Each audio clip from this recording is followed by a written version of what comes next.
Todos os magnetizadores são aptos desde que saibam conduzir-se convenientemente, ao passo que nos médiuns curadores, a faculdade é espontânea e alguns até a possuem sem jamais terem ouvido falar de magnetismo. E que realmente é o que acontece. Tem muitos médiuns de cura que nunca ouviram falar de nada, nunca estudou nada e curam. Mas curam como? Curam muitas vezes sumariamente. Você chega lá com a doença, peraí, pronto, vem aqui só na próxima semana e você está curado. É um mecanismo que foge do mecanismo do magnetismo, porque às vezes ele não sabe como é que se dá e de fato é uma ação espiritual, usando-se ele como um instrumento. Mas vamos continuando. No Livro dos Espíritos, questão 556.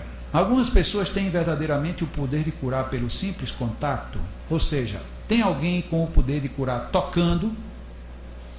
Se tocar fosse errado, a resposta era para os espíritos começaram a dizer: ninguém deve tocar, toque é proibido, o toque não pode existir, não é para tocar. Eles diriam qualquer coisa, mas estranhamente os espíritos não disseram isso. Eles disseram: a força magnética pode chegar até aí, quando secundada pela pureza dos sentimentos e por um ardente desejo de fazer o bem. Pureza de sentimentos, ardente desejo de fazer o bem. Ardente desejo é o quê? Vontade. Pureza de sentimentos é você não ter segundas intenções, não ter maldade, não ter aquelas adjetivações todas que nós já conhecemos para o lado da imperfeição. Porque então, se você tem pureza de sentimentos e ardente desejo de fazer o bem, os bons espíritos lhe vêm em auxílio. Uau! Então quer dizer que eu tenho um meio de dizer que eu estou acompanhado de bons espíritos. Eu tenho que ter pureza de sentimentos e ardente desejo de fazer o bem. Mas como é que a gente tem isso se a gente às vezes vai para cá, vai para o centro espírita e diz: nossa, hoje é dia de eu aplicar o passe. Ah, meu Deus do céu. Tomara que vá bem pouquinho a gente. Olha que ardente desejo a gente tem, né? É um ardente desejo. Aí a gente vai para a cabine de passe e vai assim meio... vamos lá, em vez de dizer, a gente diz, vamos lá fazer a caridade, mas na realidade vamos lá para o sacrifício. Está comprometido. E a pureza de sentimentos, aí a gente chega, eu vou aplicar um passe, nossa, olha quem é que está, em que eu tenho que aplicar o passe hoje? Olha a pureza de sentimentos. Vai embora tudo. E aí a gente quer que os bons espíritos estejam ali para nos proteger. É complicado. Revista Espírita, de novo, 1865. O médium curador, que é exatamente nesse artigo, é sobre a mediunidade curadora, que reforça o que ele colocou lá no Livro dos Espíritos, na questão 556. O médium curador recebe o influxo fluídico do espírito, ao passo que o magnetizador, observem bem, aure tudo em si mesmo.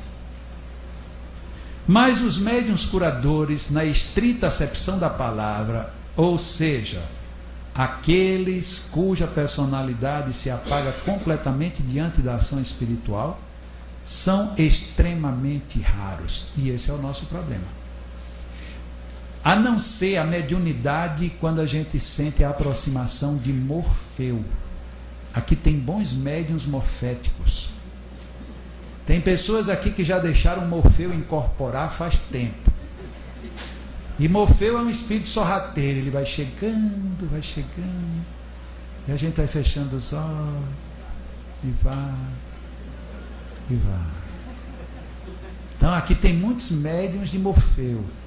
Hoje eu dispensei um acompanhante espiritual que às vezes vem comigo, que se chama Acordeu.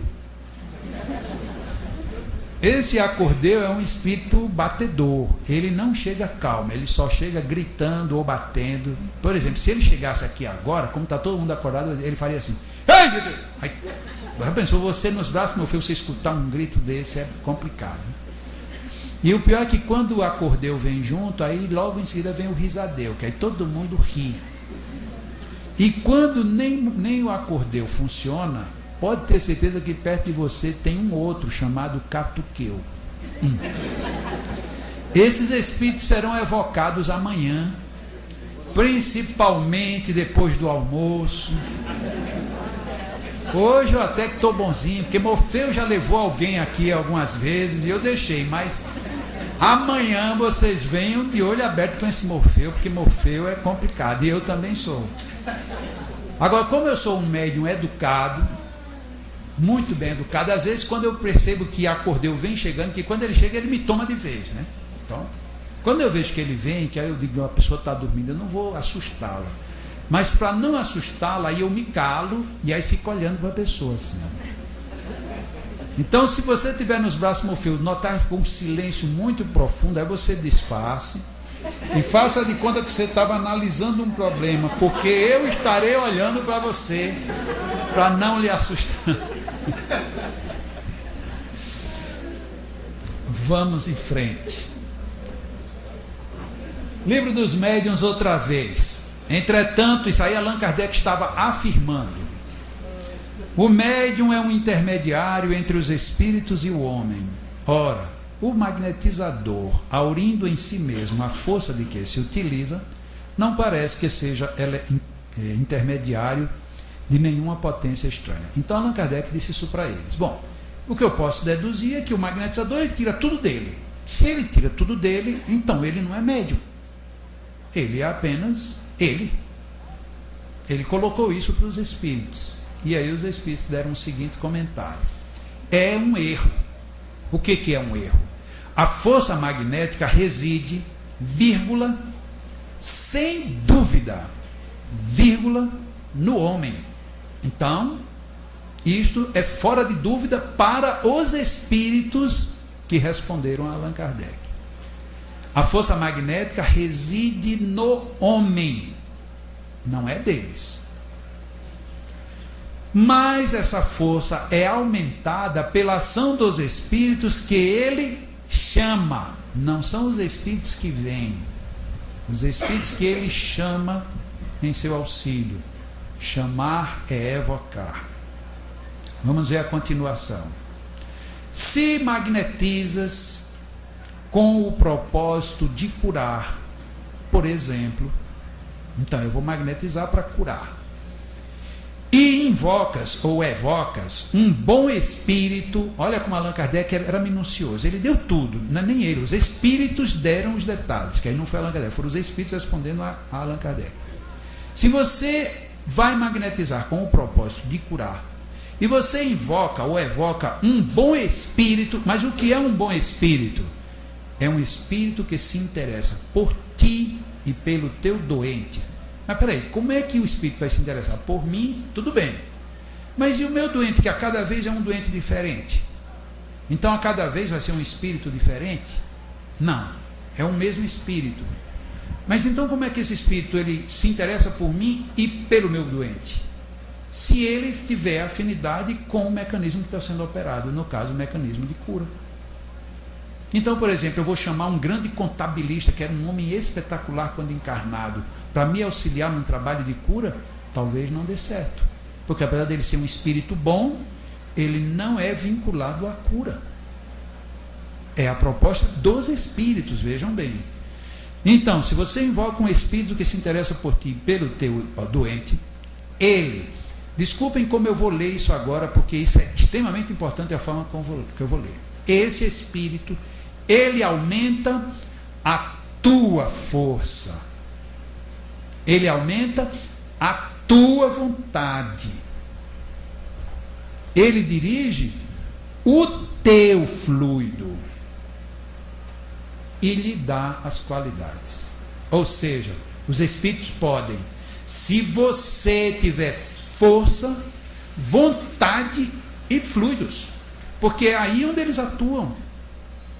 Aí a gente chega, Jesus. Eu costumo dizer lá em Natal, lá no Nordeste, eu costumo dizer que tem gente que gosta de beiço mole. Aqui são lábios moles. São aquelas pessoas que falam do jeito que eu estou falando, mas na hora que vai fazer uma prece, faz Senhor.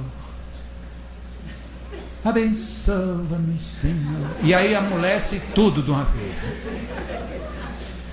E tem muitos passistas que quando vão aplicar passe, fazem assim, Senhor, faz deste teu servo o que tu achares mais conveniente. Eu com todas as minhas imperfeições. Quando eu estiver desencarnado, eu estiver numa cabine de passe, e alguém fizer essa proposta, eu digo, saia da cabine, por favor, desocupa o espaço. Porque eu estou precisando de gente que queira fazer, tem que ter força, tem que ter vontade, tem que ter fluido. Mas a gente chega lá, Senhor, vê o que é que dá para fazer por esse miserável. Não dá para fazer nada. Vai fazer o quê? Eu não estou dando nada. Os espíritos queriam alguma coisa. Vai jogar para Jesus fazer? Não vai ser desse jeito. Lógico que tem pessoas que são dóceis, eu não estou falando da docilidade, da generosidade, do amor. Mas é que às vezes a gente acha que só pelo fato de ficar Senhor, e amolece as mãos e tal, e acha que por conta disso, quando sai do centro, dá uma tropeção, já sai um pensamento malévolo maior do que a casa toda. Então vamos dar uma temperada, diminui aquele e aumenta um pouco mais esse, para ver se a gente chega numa melhor conclusão. Então vejam bem, o fluido é meu, a força é minha, a vontade é minha, e os espíritos pegam tudo isso e agora dão as qualidades. É aí onde entram os espíritos. Mas na casa espírita a gente tem feito o contrário, os espíritos fazem tudo e a gente, eu sei lá, não faz nada realmente, a gente fica no haver navios, e os espíritos com dificuldade de realizar aquilo que precisa ser realizado. Mas falamos até agora das obras mais densas. Vamos lá para o Evangelho segundo o Espiritismo, que nós vamos encerrar com duas situações do Evangelho, capítulo 19. E eu sei que quase todo mundo aqui tem o hábito de eventualmente abrir o Evangelho. E normalmente, eu vou adivinhar aqui, o que é mais comum, vocês abrem, cai no capítulo 5. Aí de tanto cair no capítulo 5, não, agora eu vou pegar mais lá na frente. Aí cai no capítulo 19. É impressionante. Portanto, isso quer dizer que é muito raro alguém que abre o Evangelho não já ter lido isso aqui centos vezes. Mas vamos ler de novo. O poder da fé se demonstra de modo direto e especial na ação magnética. Uau! Lá vem agora, já não acharam um pouco a vontade, a força. Agora a fé também vem cruzar agora com o magnetismo. Por seu intermédio, o homem não são os espíritos. Lá no Evangelho também é o homem. Que interessante. Por seu intermédio, o homem atua sobre o fluido, agente universal.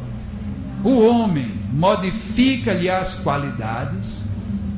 O homem lhe dá uma impulsão, por assim dizer, irresistível. O homem, não são os espíritos.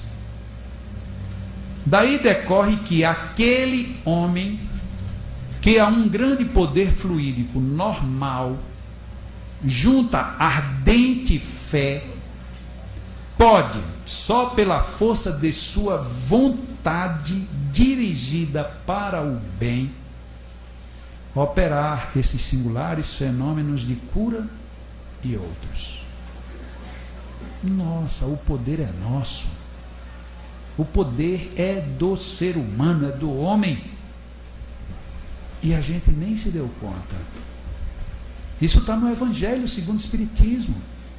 Isso aí não é literatura louca de um cara chamado Jacomelo, não.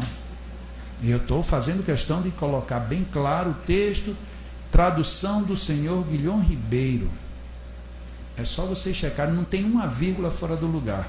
A única coisa que tem diferente são as cores aí, que eu estou querendo chamar a atenção de alguns pontos. Mas vamos para a segunda.